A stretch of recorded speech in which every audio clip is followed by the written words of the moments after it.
NBA players are divided whether they should come back and play or not due to the recent events with George Floyd and the Black Lives Matter movement. Players like Kyrie Irving and Dwight Howard are saying that this is a distraction.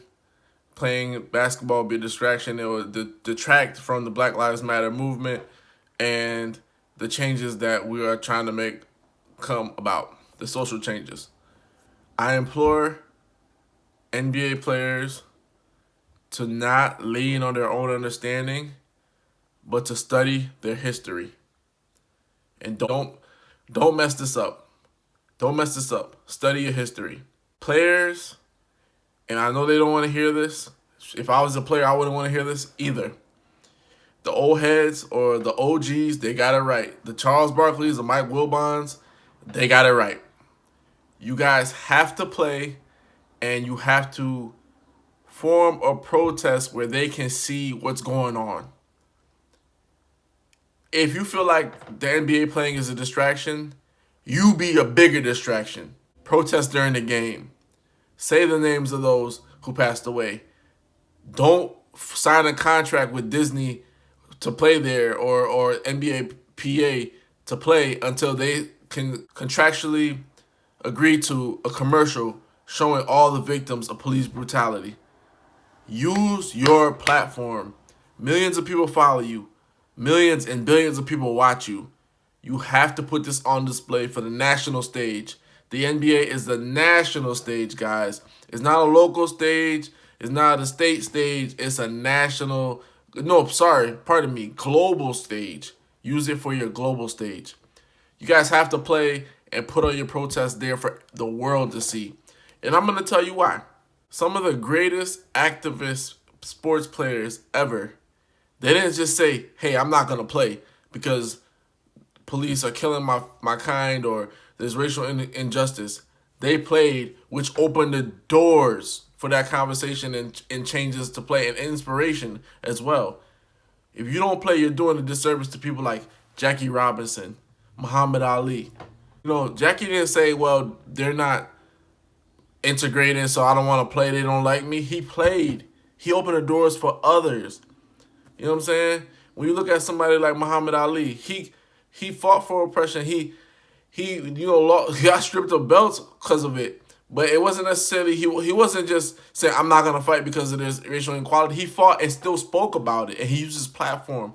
So, yes, he took the route of, I'm not going to the Vietnam War or whatever. But in terms of fighting and talking about racial inequality, he still kept doing it and using his platform and exposing it.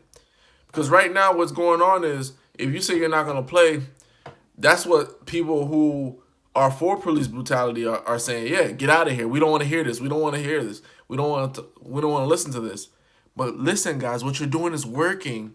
The videos, exposing people, exposing racism, it's working. Use your platform even more. It's working. If you guys stop the momentum, you're killing the momentum. You're killing the movement by not going out there, not showing your faces, not playing. And another thing is, you don't want to play, you could use your dollars to fund the movement even more. You could even stipulate in your contract, hey, we will play, but you have to, 20% of the revenue has to go to this cause or whatever the case is. You could put that as a stipulation.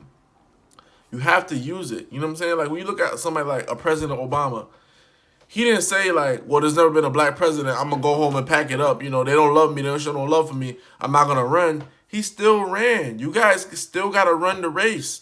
You got to run the race for those who've been murdered by police, experience social inequality and injustice, because they don't have the mouths to speak. You have the biggest platform to speak. From social media to TV, you have the biggest platform. They must play. And if you don't play, act like you're going to play and become a bigger distraction and lock arms and say what you got to say. But don't just sit there and say, we're not going to go to this, that, and the third. And you're not thinking about all the people who had to endure 10 times more. This is all this stuff that happening now. Just imagine 50 years ago with no social media. Just imagine what Jackie Robinson had to go with no social media. Dr. King had to go with no social media. Nobody to expose exactly what was happening. Just imagine what they were going through. You guys really have to play. And if you don't play, at least show up and do something so people don't forget this movement. Because if you don't play, out of sight, out of mind, the athletes ain't talking about it anymore. What Colin Kaepernick did would be for naught and stuff like that. Colin was still playing and kneeling. He didn't say, I ain't going to play. He still played and kneeled. I'll give you another example. Oscar Robertson. He was fighting for players' rights. There was an all-star game. Him, Bill Russell, all the top stars during that time period came together. They're like, yo, dog, we ain't going to play this all-star game. We're going to boycott. And they ended up not boycotting, but playing. And Oscar still kept fighting. That's why players like Kyrie and Dwight Howard have so many privileges today, because not only did Oscar Robertson play, but he still kept fighting while he was playing. That's what you guys got to do. Don't be out of sight, out of mind. Continue to fight. Continue to really show your faces out there. I know you're saying distraction, distraction, distraction. You become the bigger distraction. Hoops Junction, where hoops means hoopla. Like, comment, subscribe.